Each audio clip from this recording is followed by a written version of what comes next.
Good morning, students. Welcome back. I hope you had a good time during these holidays.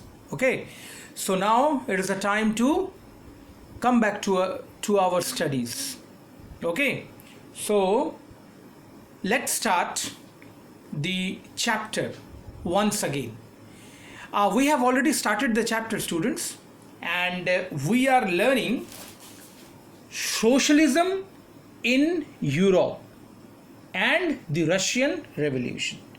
Now, here we can easily understand this chapter is consisted of two different topics. One is socialism in Europe and then the Russian Revolution.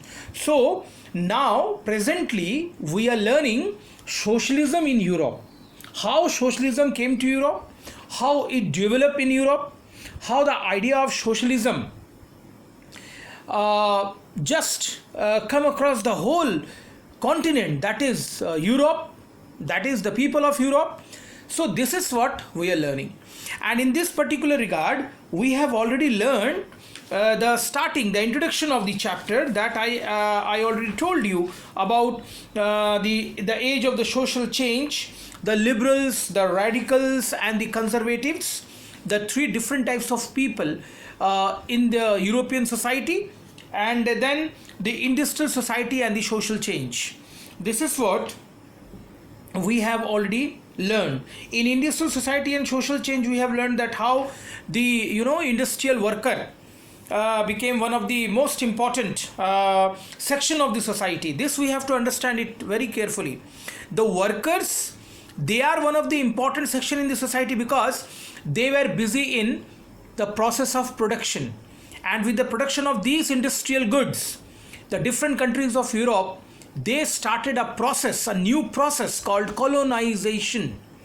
So the process of colonialism, that is to rule different countries, to capture different countries of the world, was possible because of this production from the factories. So the factory workers, they had a very important role to play, and even in socialism and Russian Revolution also, these factory workers had an important role to play. So that's why the life of the factory workers or industrial workers we have studied separately. Now today we are going to start the coming of socialism in Europe.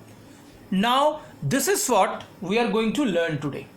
Okay, so one of the most far-reaching vision of how society should be structured was socialism. By the mid-19th century in Europe, socialism was a well-known body of ideas that attracted widespread attention. So this was a most important thing. Just now I told you, by the mid of the 19th century. 19th century means 1800 to 1899, and mid of the 19th century means after 1850.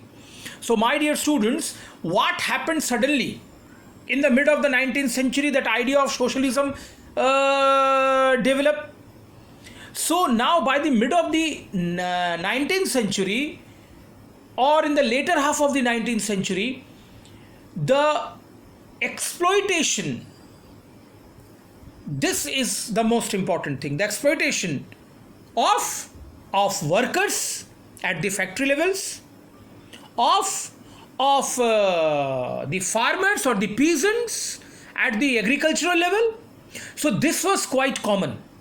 The society by the mid of the 18th century was clearly visible that it was divided into two different sections, that is rich and poor. Poor had no accessibility of all the privileges, rights, etc., whereas the rich people, they were enjoying their life. So this was the starting point of the socialism or socialist idea in the Europe. Socialists were against private property and saw it as a root of all social ills.